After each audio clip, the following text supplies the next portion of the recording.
Então, eu quero falar um pouco sobre isso, sobre mães rejeitadas.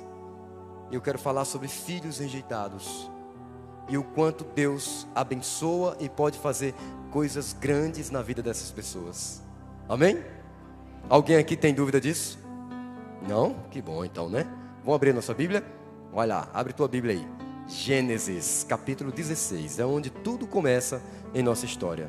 Gênesis capítulo 16. Nós vamos falar sobre esse tema, mas o nosso enfoque é Deus. Amém? O agir de Deus nas nossas vidas e na vida das nossas famílias. Abra aí comigo. Gênesis capítulo 16. Vamos ler os primeiros versículos desse capítulo, bora? Vamos ler comigo aí os primeiros versículos? Gênesis 16. Ora, Sarai, mulher de Abrão, não lhe dava filhos. Tendo, porém, uma serva egípcia por nome Agar, disse Sarai a Abrão: eis que o Senhor me tem impedido de dar à luz filhos. Toma, pois, a minha serva, e assim me edificarei com filhos por meio dela. E Abrão anuiu ao conselho de Sarai. Então Sarai, mulher de Abrão, tomou Agar, egípcia, sua serva, e deu-a por mulher a Abrão, seu marido. Depois de ter ela habitado por 10 anos na terra de Canaã, ele a possuiu e ela concebeu. Vendo ela que havia concebido, foi sua senhora por ela desprezada. Disse Sarai a Abrão: seja sobre ti a afronta que se faz a mim. Eu te dei a minha serva para a possuíres. Ela, porém, vendo que concebeu, desprezou-me. Julgue o Senhor entre mim e ti. Respondeu Abrão a Sarai: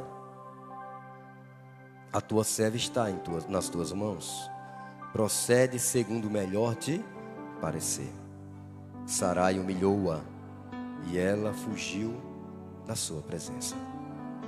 Eu quero enfocar na pessoa de Agar, uma mulher escrava. Era uma egípcia que era escrava. E nós sabemos o que é um escravo, né? Um escravo é uma coisa, né? Um escravo não é tido como uma pessoa, não era, né?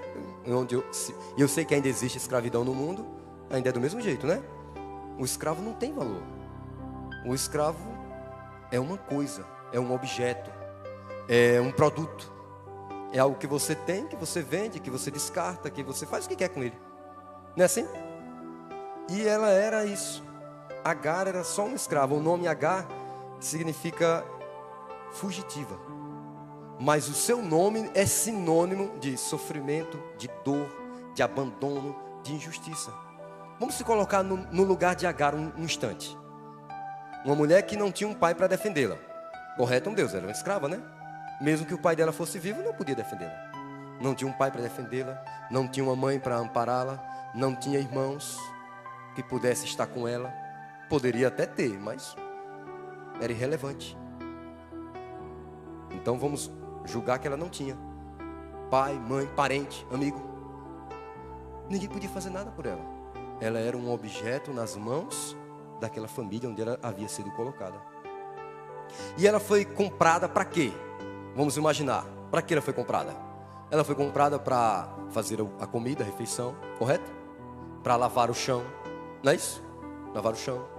Para lavar os pés dos seus senhores, não é assim que acontecia com o escravo? Lavar os pés dos seus senhores. Para ir buscar a água lá no poço, né, irmã? Vai lá no poço pegar água naquele desertão, trazer a água, preparar a refeição, lavar os pés de seu senhor, de sua senhora, lavar o chão, preparar a mesa. Esse era o trabalho dela. Aí um dia a Sarai teve uma ideia genial: eu não posso ser mãe, mas eu vou ser mãe. Disse: olha, Abraão, tu pega e tu tem relação com Agar, e Agar vai ter um filho e o filho vai ser meu. Olha que ideia inteligente, né? O filho vai ser meu. E ela não é nada mesmo. Agar não era nada, né? Era só um produto. Então, você mãe através dela. Veja, ninguém chegou para Agar e perguntou: Agar, você quer? Alguém perguntou isso para ela? Vocês viram isso aqui na leitura? Agar, o que é que tu acha? Tu queres? Fica bom para você? Não. Ela não tinha valor nenhum.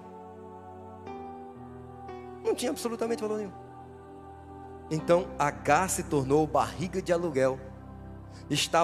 Ela conseguiu conceber, ela estava grávida. Ela conseguiu e foi bom para ela, porque havia um costume que se um senhor e uma senhora decidisse fazer isso e aquela escrava não engravidasse, em muitos casos ela era descartada ou até morta, porque não prestou para aquela função em que ela havia sido escolhida. Agar engravida, mas uma situação que a Bíblia não revela aqui diretamente, mas está revelado indiretamente. Sabe o que é? Agar foi violentada, porque ela teve relações sexuais com o seu senhor, sem ser o marido dela. E sem ser, nós não sabemos, mas certamente não era a vontade dela. Sem ser perguntada se era isso que ela queria. Eu imagino que uma noite ela chega em casa e Sarai diz: hoje você vai, vem cá, leva para o quarto, olha, toma, hoje você vai ter relação com o meu marido. E quando você engravidar eu vou criar o seu filho. O filho vai ser meu. Oi, irmã, que cena terrível, não é? Que cena terrível. Um homem de Deus, uma mulher de Deus cometendo um erro tão gravíssimo para realizar o seu próprio capricho, né? O seu sonho, certo? Não estava errado ela ter o seu sonho, mas estava errado em fazer algo tão cruel, né? Olha o que essa mulher passou, gente. E ali ela tem relação com o seu senhor e ela engravida. Ela concebeu, ela conseguiu engravidar. Mas no momento que ela engravidou, vamos imaginar a cena, tá? Abraão começa a ter o quê? Um cuidado maior com ela, né? Abraão quer ver o bebê chutar a barriguinha dela, não é assim? Abraão talvez tenha colocado o ouvido para sentir, colocado a mão, não é assim? Abraão começa a ter um paparicado com aquela mulher por causa do bebê que estava dentro daquela mulher, porque era o bebê dele, era o sonho dele. Ele já estava ficando idoso e ele não tinha filhos. E olha que coisa maravilhosa. Vocês sabem quando um filho surge na vida da gente, vocês sabem como é, não é? É incrível, né? É incrível, é maravilhoso. Eu lembro quando minha mãe engravidou do 8º filho dela, eu fiquei muito chateado. Durante a gravidez dela eu não queria nem ouvir. Eu sou o mais velho da família, né? 8º já. Nós, numa condição de vida que nós vivíamos, né? Eu fiquei muito, mas muito chateado. Muito chateado, muito chateado. Não queria saber daquilo. Mas quando o moleque nasceu, eu não quero nem ver esse menino. Não quero nem ver esse moleque. Aí, mas não tinha como não ver, né? O menino dentro de casa. Quando eu vi o menino, eu me apaixonei, me engamei no menino. E boto o moleque no braço e aquela coisa. E quando eu casei, queria levar ele para casa, para morar mais eu. Eu vou levá-lo para morar mais eu. Então a paixão que eu peguei nesse menino, o menino cresceu. Hoje está um homem já, graças a Deus, 18, acho que tem mais de 18 anos, uns 20 anos já, né? Está um homem já, está um ganzelão, está maior do que eu. Então, aí porque criança irradia tudo, né? Criança muda o ambiente, né? Bebê principalmente, muda tudo na vida da gente. Quem é pai e quem é mãe sabe o que eu estou falando. Já desde o momento da gravidez, aquilo muda muito a vida. Tudo brilha, tudo é diferente. E Abraão estava com brilho nos olhos, sonhando, esperançoso. Quando o bebê nascesse, vai ser um homem, vai ser uma mulher. Naquela época não tinha ultrassom, né? Vai ser um homem, vai ser uma mulher. Mas Sarai ficou chateada. Sarai não estava gostando daquilo. Sarai ficou enciumada. Mais uma coisa, Agar continuou sendo escrava, lavando, ajeitando, lavando os pés do senhor, lavando os pés da senhora, fazendo as coisas, buscando água, grávida. Um momento ela começou a dizer não, ela começou a desrespeitar a sua senhora, eu não quero mais fazer essas coisas. E eu imagino que Sarai, com raiva e com ciúme, deve ter feito ela sofrer, feito ela fazer trabalhos mais pesados, ser ignorante com ela, porque estava com ciúme. Vocês conhecem uma mulher enciumada? Eu já vi mulher enciumada, já tive uma dentro de casa, não é bom não. Imagina a situação de Agar diante daquilo ali, grávida, achando que a vida dela ia mudar, e mudou, mas para pior. E ela começou a desrespeitar a sua senhora. Eu imagino assim, que em algum momento Sarai deve ter dito: olha, vai pegar água lá no poço para tu lavar meus pés aqui. E ela deve ter dito: não, eu não vou, eu estou grávida. Eu sou a mãe, eu estou gestante do herdeiro de tudo isso aqui. Não vou não. Aí a briga foi grande, né? Aí Sarai começou a pegar no pé de Abraão. Não, Abraão, essa tua serva agora só quer ser a dona da casa agora. Quer fazer mais nada mais não, eu não aguento mais não. E começou todo dia abusando Abraão, até um dia que Abraão disse: olha, a serva é tua, faz com ela o que tu quiser. E aqui disse que ela humilhou. Ela chamou Agar num canto e a humilhou. Eu procurei ver uma tradução diferente dessa, humilhou, para entender melhor o que significava isso, humilhar. E humilhação tem várias maneiras, né, irmã? De humilhação, né? Que humilhação foi essa? E a tradução mais forte que eu encontrei foi que ela marcou. Usa um outro termo, usa o termo marcou ela. Marcou ela. E sabe qual foi a interpretação que eu encontrei? A interpretação foi que ela pegou Sarai e deu-lhe um cacete. Deu uma pisa nela.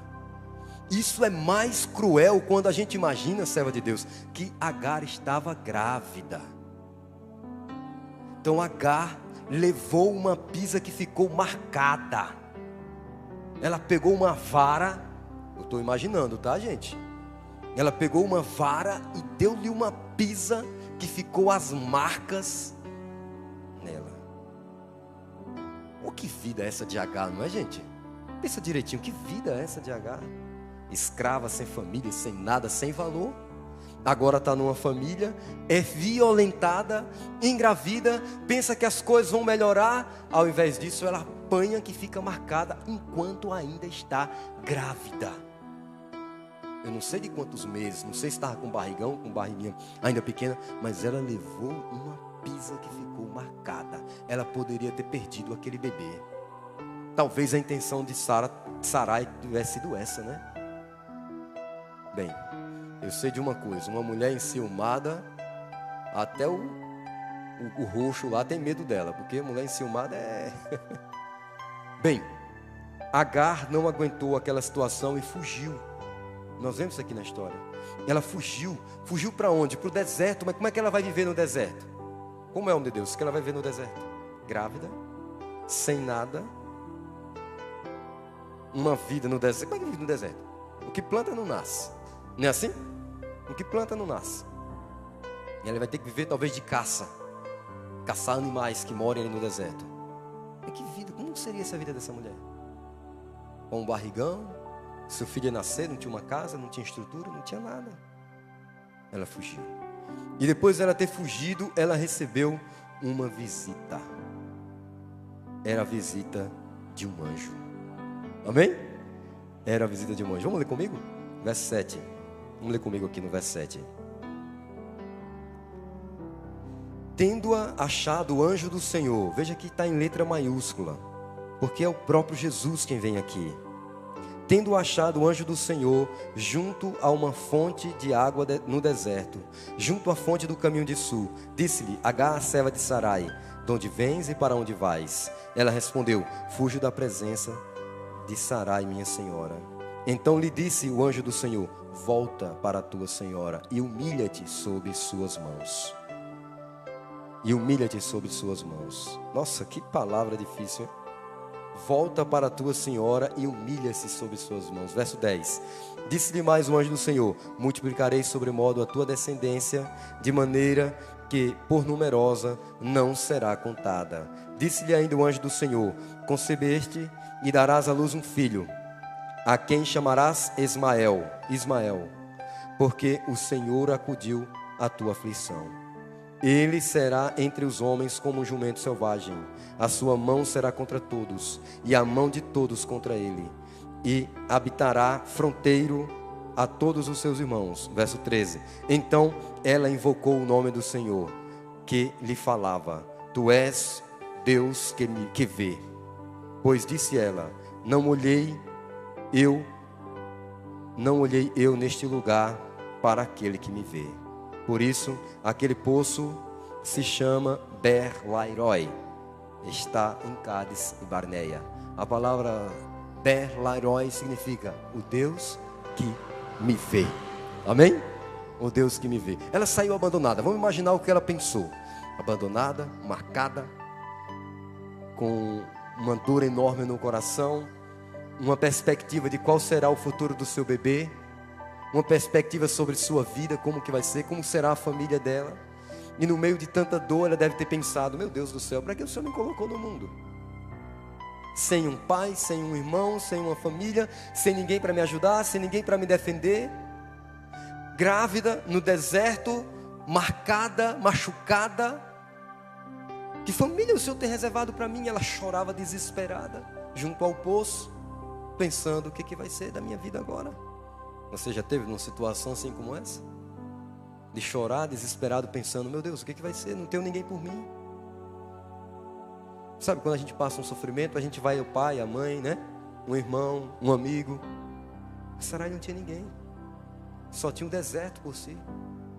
E enquanto ela chorava desesperada, o próprio Deus vem visitá-la. Jesus aparece ali, minha filha, o que você tem? O que você está fazendo aqui? Fazendo ela pensar, o que você está fazendo aqui? Que situação é essa que você está vivendo, minha filha? E Deus responde para ela, volta. Volta para casa. Volta para tua senhora, vai ser humilhada lá. Humilha-te lá.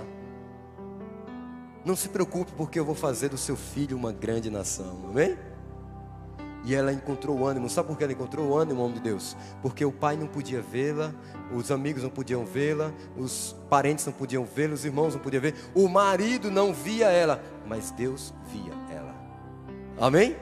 Deus estava vendo o sofrimento dela. Deus mostrou, eu estou aqui com você, Agar. Você foi abandonada de todas, mas de mim você não foi abandonada. A sua família não foi abandonada por mim. Eu estou aqui. Eu sou aquele que te vê. Amém? Ela adorou a Deus e disse, esse aqui é o Deus que me vê. Sabe uma coisa interessante? Agar foi abandonada de todos. Mas você sabe quem foi a primeira mulher da Bíblia? Tirando Eva, obviamente. A primeira mulher da Bíblia que viu Deus e conversou com Deus. Sabe quem foi? Agar. Não foi Sara, não foi Ruth, não foi Esther, não foi Maria. A primeira a falar com Deus e vê-lo, está registrado aqui, uma egípcia, escrava e rejeitada. Isso mostra quanto Deus ama a gente, amém? Deus a enxergou. Deus disse, volta, vai criar teu filho lá, porque eu vou cuidar bem de você. O seu filho vai crescer, vai ser um homem diferente, esforçado, lutador. Ele vai ser como um jumento selvagem. Ele vai estar no meio de todos e ele vai sobreviver. Eu farei dele uma grande nação. Olha que esperança para aquela mãe que estava achando que ia ver, que talvez nem tivesse seu filho ali naquele deserto. Se tivesse, não sabia como sobreviveria com seu filho. Ela cria ânimo e ela volta para casa para ser humilhada. E ela concebeu um menino, nasceu o menino. E o menino cresceu. Mas 13 anos depois do menino ter nascido, o menino já com 13 anos, Sarai engravidou e teve um filho. Como se chamou esse filho? Quem lembra? Isaac, né? Isaac. Agora todas as atenções deixaram de ser no menino de 13 anos, em Ismael. Passou a ser no filho da senhora. No filho da senhora. E 2 anos depois, Ismael já com 15, e vendo o menino de 2 anos ser todo cuidado, paparicado, ajeitado, todo carinho, tudo dando atenção para o menino mais novo, o filho da senhora, o filho da escrava começou a ser rejeitado. O filho da escrava começou a ser rejeitado dentro de casa. Olha para aí. Aí um dia o menino de 15 anos, um rapazinho, né? Ismael tira uma brincadeira com o seu irmão mais novo, talvez por ciúme, talvez, não sei, algum sentimento normal, né? Quem nunca teve ciúme do seu irmãozinho mais novo, né? Mas por ciúme, tirou uma brincadeira. E Sarai viu a brincadeira. E Sarai ficou bravíssima. Então Sarai chamou Abrão e disse, Abrão, o meu filho não vai ser criado ao lado do filho da escrava. Manda embora. Manda embora, eu não quero o filho da escrava junto do filho da senhora. Esquecendo ela que o filho da escrava também era filho do Senhor. Mas ela não quis saber, eu não quero. Que cena, parece cena de filme, não é? Cena de novela antiga, né? Que coisa terrível, mas foi o que aconteceu. E Abraão mandou. Primeiro Abraão conversou com Deus. E Deus disse, não, Abraão, pode mandar embora. E Abraão mandou ele embora. Meu Deus do céu. Vai para o capítulo 21. Vai lá. Capítulo 21.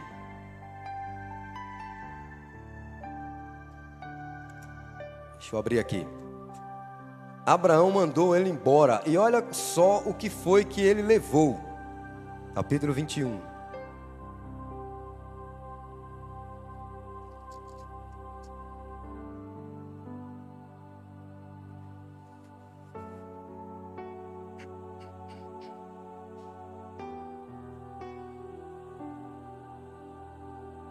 Verso 14. Levantou-se, pois, Abrão de madrugada, tomou o pão e um odre de vinho, pôs-lo às costas de Agar e e deu-lhe o menino e a despediu. Ela saiu andando errante pelo deserto de Beceba. O pai pegou um pão, eu não sei o tamanho do pão, irmão. Os pães de hoje em dia estão parecendo bolacha, né? Eu acho que era uns pão maior, né? Mas ele pegou um pão, deu para o menino, toma esse pão, para Agar.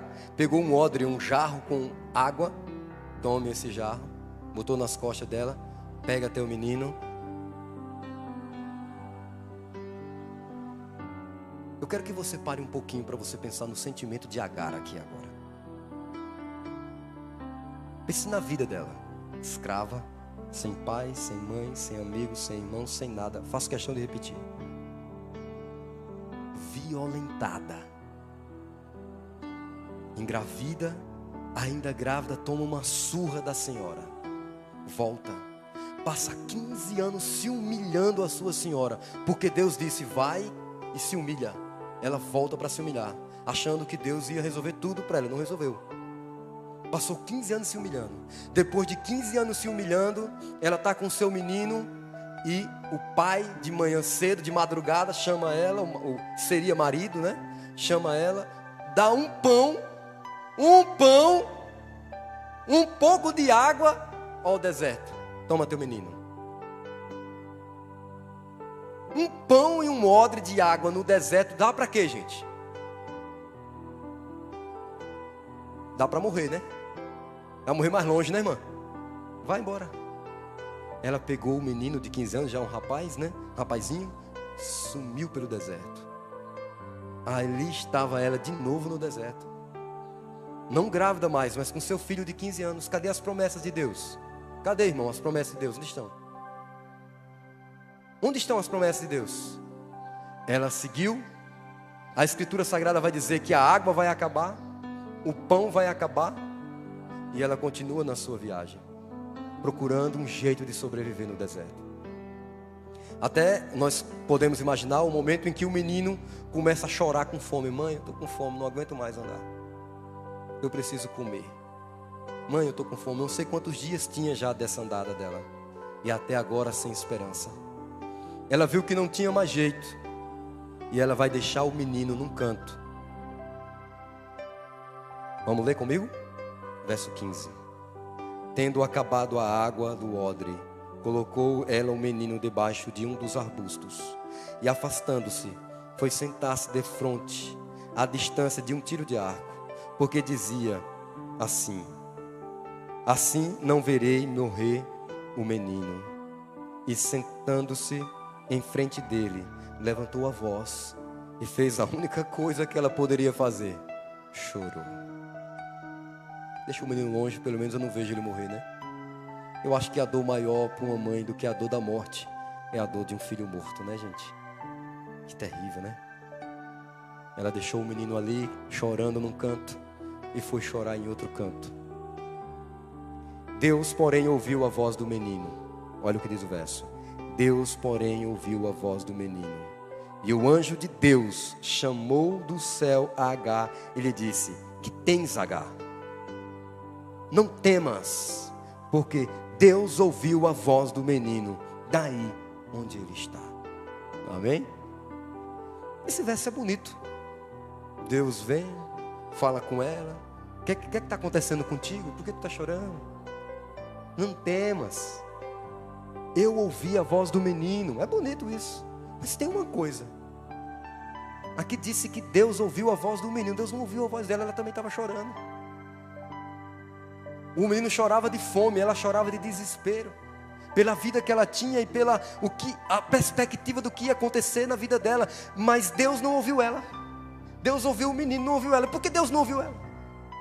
Deus não ouve meu choro? Deus não ouve minha aflição? Deus não vê o que eu estou passando? Por que Deus está ouvindo o menino? E o meu choro? E a minha dor? E o meu sofrimento? Ninguém vê, nem Deus vê ele. É por quê? Porque o menino não é escravo, não é filho de escravo, não é escravo. Quer dizer que a escrava dele ninguém vê. Meu pai já não vê, meus irmãos já não vê, minha família não vê, meu marido não vê. Ninguém vê, nem Deus vê. E o choro dela? Não é importante o choro dela? Só é importante o choro do menino? Mas sabe por que Deus não falou que não viu o choro dela? Porque há 15 anos atrás, num deserto também, Deus já tinha dito para ela: eu ouvi o seu choro. Amém? Deus estava tentando fazer ela lembrar que Deus já havia prometido coisas incríveis na vida dela. Queridos irmãos, ouça bem, com muita atenção o que eu vou dizer para você. Se Deus colocou promessa na tua vida, Ele vai cumprir. Amém?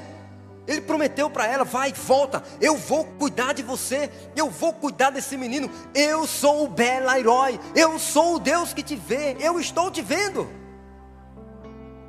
E agora disse: eu não estou vendo só você, eu também estou vendo o menino. Amém?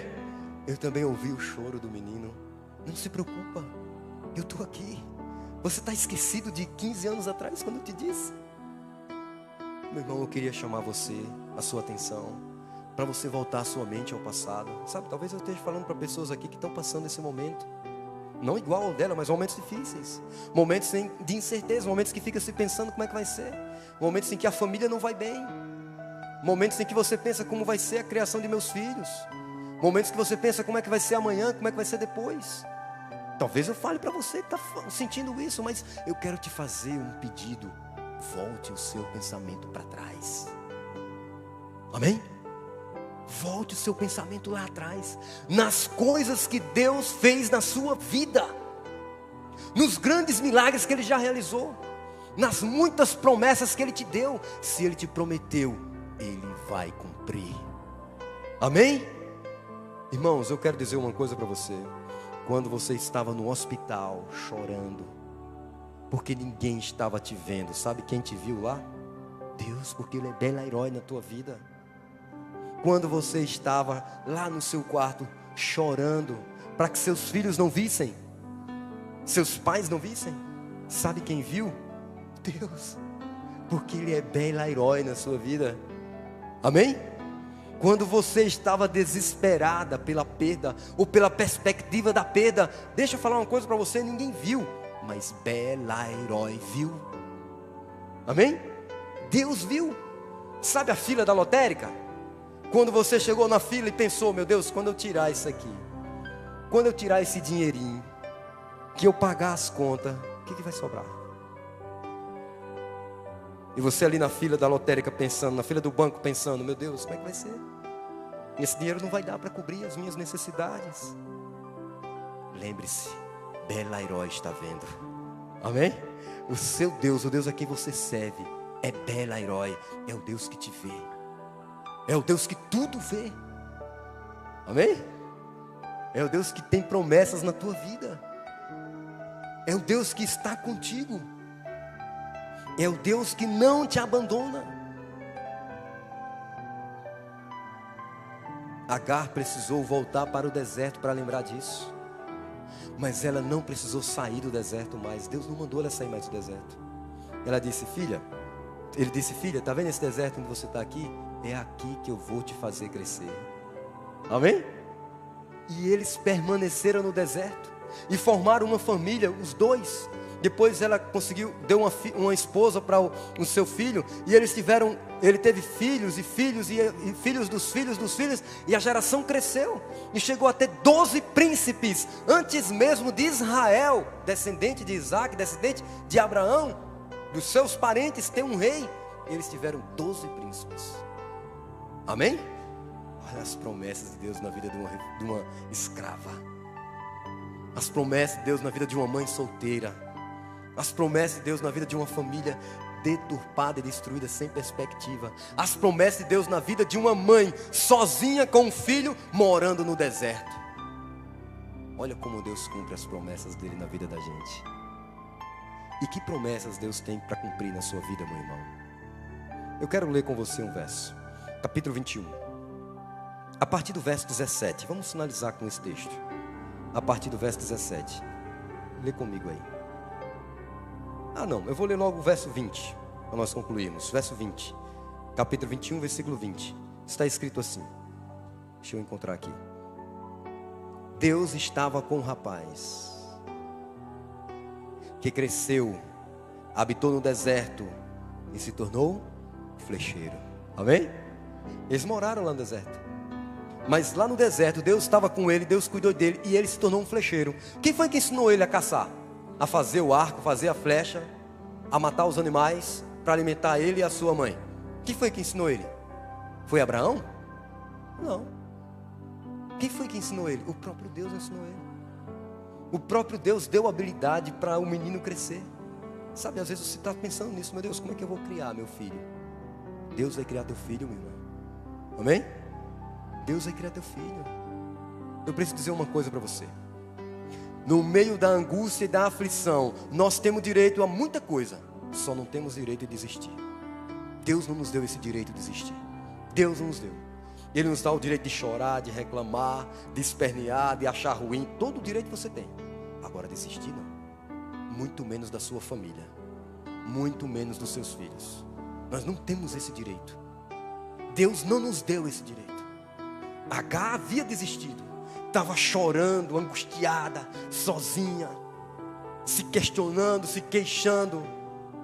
Mas Deus a ergueu e não deu a ela o direito de desistir. Porque nós não podemos desistir. E sabe por que nós não podemos desistir? Por dois motivos. Primeiro, nós temos promessas na nossa vida.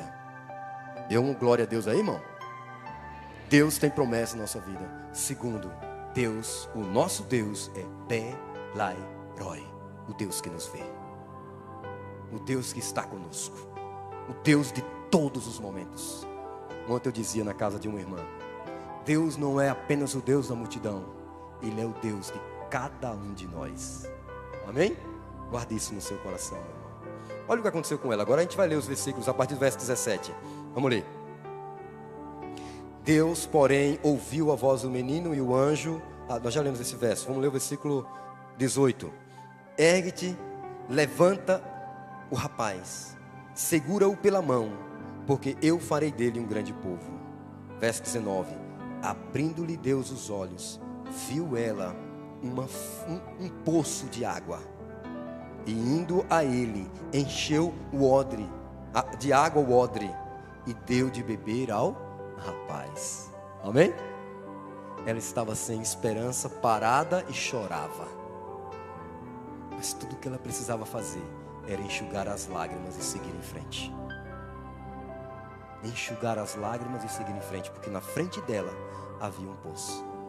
Mas ela tinha tanto rancor no coração, ela tinha tanto sofrimento, tanta raiva, ela sentia o peso da injustiça, ela estava desenganada de um jeito que era muito fácil desistir da própria vida, desistir de tudo. Hoje nós sabemos que o suicídio é um mal terrível no mundo, e milhares de pessoas têm morrido por causa dos suicídios, no Brasil e em todo o mundo. A cada uma pesquisa recente que eu vi aí atrás, a cada 40 segundos morre uma pessoa de suicídio no mundo. Pessoas que desistiram da vida, pessoas que desistiram da família. Pais, quantos pais abandonam seus filhos, abandonam seu casamento porque desiste? Quantas mães estão desesperadas, meu filho está na droga, está na vida, está no mundo, e desistem? Quantos e quantos têm desistido? Mas irmãos, eu quero repetir para você, colocar na sua mente, no seu coração, guarda essa palavra no seu coração. Nós que servimos a Belai-Roi, ao Deus que tudo vê, nós não temos licença de desistir. Então, meu amado irmão, minha amada irmã, enxugue as suas lágrimas, levante a cabeça e siga, porque à frente está a sua vitória. Amém? Deus está à sua frente. Por fim, meus irmãos, esqueçam tudo que nós aprendemos hoje aqui, mas não esqueçam de uma coisa: todos podem falhar com você. Seu pai, sua mãe, seu filho, seus irmãos, sua esposa, seu esposo, até a própria vida, as circunstâncias da vida podem falhar com você. Mas nosso Deus é Bé, Lai, Roi, o Deus que te vê, o Deus que está contigo, o Deus que cuida de você. Amém, meu irmão? Que Deus ilumine sua vida agora e sempre, amém? Eu vou convidar o irmão para louvar ao Senhor Jesus. Ele vai cantar agora a esse Deus bendito. Mas essa é a oportunidade que nós temos de colocar nossas vidas nas mãos do nosso amado Senhor, amém? Aproveite essa oportunidade para falar com o seu Deus, falar com Deus que te vê, para agradecê-lo por te ver. Pode vir, Deus, por cuidar de você, porque daqui a pouco nós vamos orar ao nosso Deus e clamar a Ele o cuidado dEle na nossa vida. Deus abençoe. É maravilhoso ver o agir de Deus nessa história tão maravilhosa, né, de Agar. Deus a protegeu e conduziu ela a um lugar melhor. E Deus também faz isso com nossas famílias.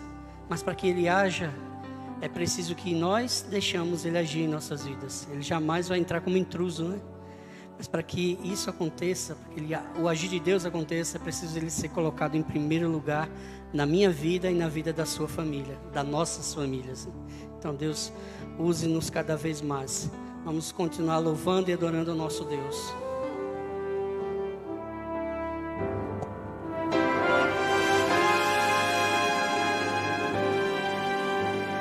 No trono do viver só existe lugar para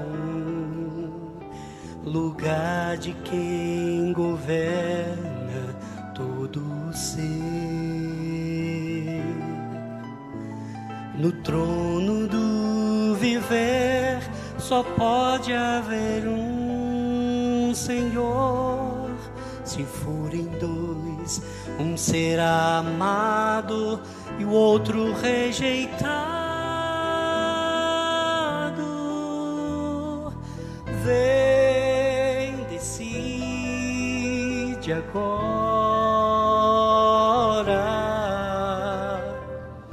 quem vai ocupar seu coração. Mas lembre, se ele não for o primeiro em seu coração, então já não é mais dada, não passa de uma ilusão. Mas se ele for o primeiro, o teu companheiro, motivo do seu existir, você vai viver, você vai sorrir, você vai vencer.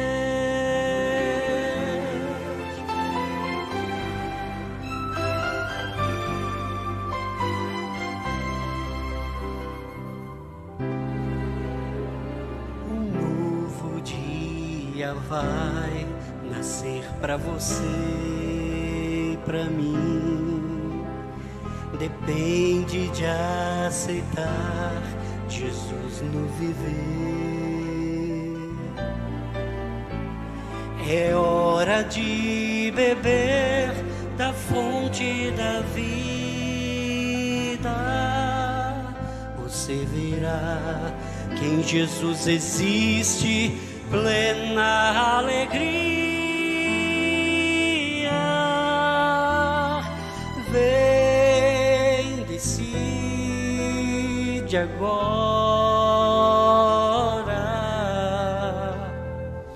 quem vai ocupar seu coração. Mas lembre, se ele não for o primeiro em seu coração, então já não é mais dada, não passa de uma ilusão. Mas se ele for o primeiro, o seu companheiro, motivo do seu existir, você vai viver, você vai sorrir, você vai vencer. Não há batalha perdida com Cristo. Ele mesmo triunfou lá na cruz. Com sangue já provou que nos ama. Se o coração não for dele, não será de mais ninguém.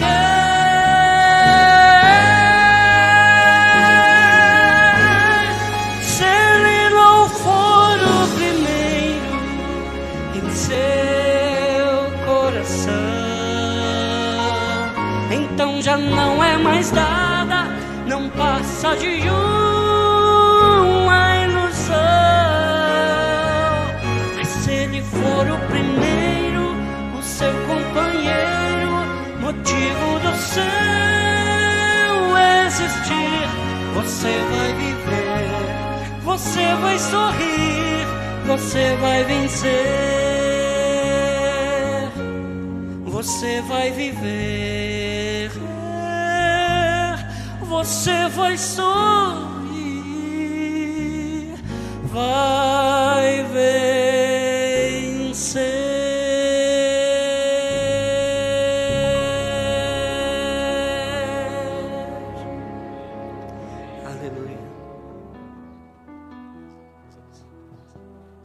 Que bênção, né? Que Deus tremendo, esse Deus aqui nós servimos. Vamos falar com Ele, bora? Fecha teus olhos.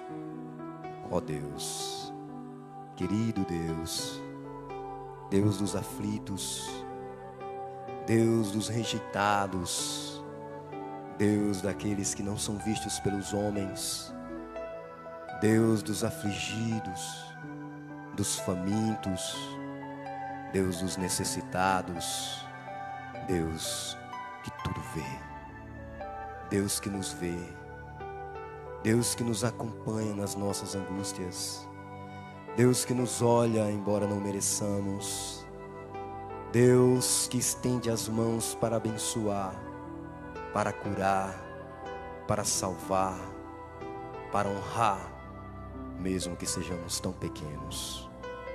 Aqui estamos, Senhor Deus, diante de Ti. E estamos hoje diante de Ti, porque sentimos a necessidade de tê-lo ao nosso lado, a necessidade de Te ouvir, de Te falar, a necessidade de Te louvar, a necessidade de Te colocar no trono do nosso coração, de seres o primeiro em nossas vidas. Jesus, nessa manhã queremos Te agradecer, porque quando estivemos afligidos, aprendemos que o Senhor estava conosco. E assim como fizeste com Agar, e visitastes ela nas horas mais difíceis de sua vida, Senhor Deus, assim nós cremos que o Senhor também nos visita, que o Senhor também tem estado conosco, que o Senhor também tem enxugado as nossas lágrimas, Senhor. Nosso clamor é por aqueles que estão sofrendo, Senhor Deus, entre os que estão aqui, entre os que estão nos hospitais, nos presídios, entre os que estão abandonados nas ruas, entre os que estão dentro da sua casa com tudo bom e tudo do melhor, mas seu coração está afligido. Nós oramos pelos rejeitados, pelos sofredores, Senhor Jesus, que o Senhor nos permita ser também um canal de bênção na vida dessas pessoas. E Pai, por favor, nos ajuda a ver, nos ajuda a enxergar as pessoas que não são enxergadas, Senhor Deus, a ver o nosso irmão ao nosso lado, que sofre e a gente não percebe, Senhor Deus. Que nos ajude a ver quando nossos filhos estiverem sofrendo, Senhor Deus. Que nos ajude a dar a eles o acalento, Senhor Deus. Pai, eu tenho mais um pedido para Te fazer, Jesus.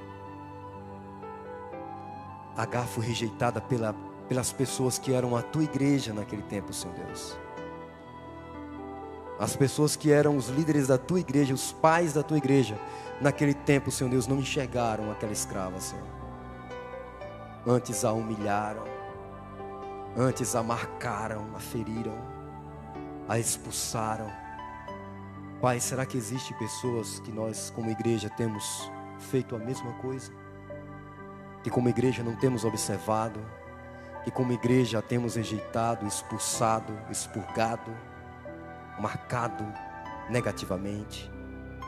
Meu Deus, se por um acaso nós temos feito isso, que o Senhor nos ajude, Pai. Que o Senhor tenha misericórdia de nós, porque nós também somos pecadores. E que Tu nos ajude a amar mais, a perdoar mais, a se importar mais. Que o Senhor coloque em nosso coração a gentileza, a bondade, o amor, o perdão. Nós oramos em Jesus. Amém. Graças a Deus. Que Deus abençoe a todos.